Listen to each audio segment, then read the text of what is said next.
সম্মানিত শিক্ষার্থীবৃন্দ, সকলকে আন্তরিক শুভেচ্ছা জানিয়ে শুরু করছি। এখন আমরা সমাধান করব নবম দশম শ্রেণীর সাধারণ গণিত বইয়ের অনুশীলনী 13.1 এর 5 নং প্রশ্নের। আমাদের 5 নং প্রশ্ন কি আছে?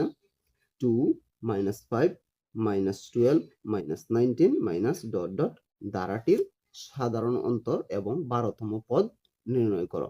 আমাদের একটা ডাকের ভিতরে দুইটা প্রশ্নের, এখানে দুইটা উত্তর আমাদের চাওয়া হয়েছে। একটা হচ্ছে সাধারণ অন্তর নির্ণয় করা, আর একটা হচ্ছে আমাদের 12তম পদ নির্ণয় করা। তাহলে আমাদের সাধারণ অন্তর প্রথমে নির্ণয় করতে, তার আগে আমাদের বুঝতে হবে এই যে দ্বারাটি আছে, এই 2 হচ্ছে প্রথম পদ, এই 5 হচ্ছে দ্বিতীয় পদ, এটা হচ্ছে তৃতীয় পদ, এটা হচ্ছে চতুর্থ পদ। তাহলে সাধারণ অন্তর নির্ণয় করার জন্য আমাদের একটা সূত্র জানতে হয়। সাধারণ অন্তর নির্ণয় করার জন্য আমরা সাধারণত আচ্ছা আমি লিখি,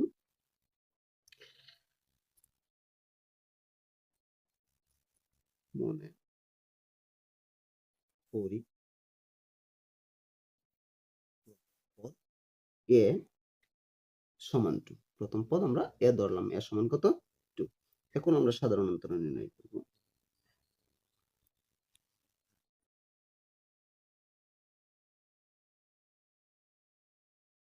অন্তর ডি দ্বারা প্রকাশ করা হয়, সাধারণ অন্তর ডি। এখন সাধারণ অন্তর নির্ণয় করার জন্য আমাদের একটা সূত্র জানতে হবে। সূত্রটা হচ্ছে দ্বিতীয় পদ বিয়োগ প্রথম পদ। দ্বিতীয় পদ বিয়োগ প্রথম পদ। দ্বিতীয় পদ কি আছে? -5 বিয়োগ প্রথম পদ কি আছে?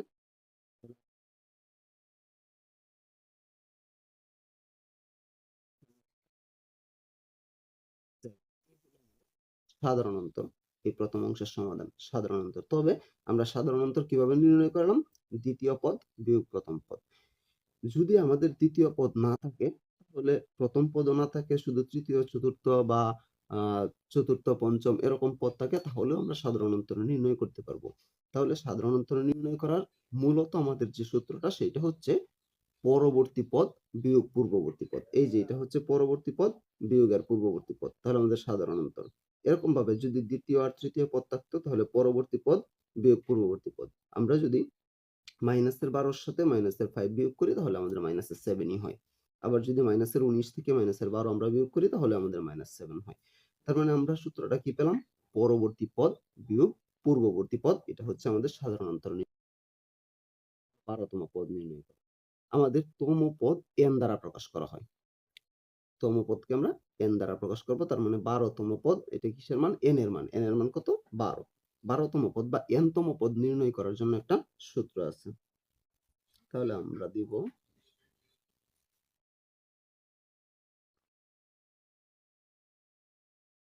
জানি, কি জানি? n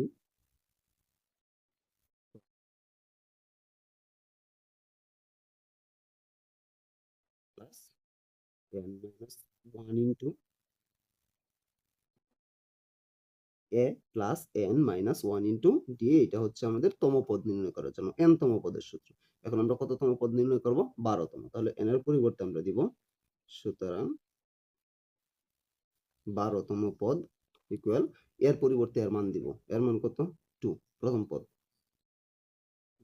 প্লাস n এর পরিবর্তে কত দিব? আমরা 12 দিব,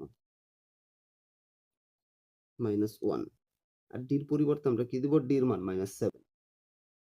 কি আকারে আছে? d গুণ আকারে আছে, তাহলে আমরা -7 দিয়ে একটা ব্র্যাকেট দিব, ইকুয়াল 2 প্লাস এই 12 থেকে একবার দিলে কত থাকতেছে আমাদের? 11 গুণন -7 ইকুয়াল কত আছে? 2।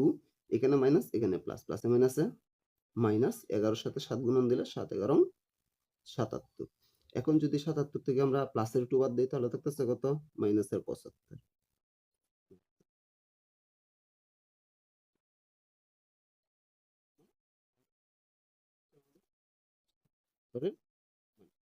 তাহলে আমরা এখান থেকে দুইটা আনসার পেলাম।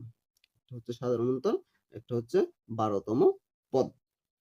একদমই সহজ একটা প্রশ্ন, আমি সহজভাবে সমাধান করার চেষ্টা করেছি।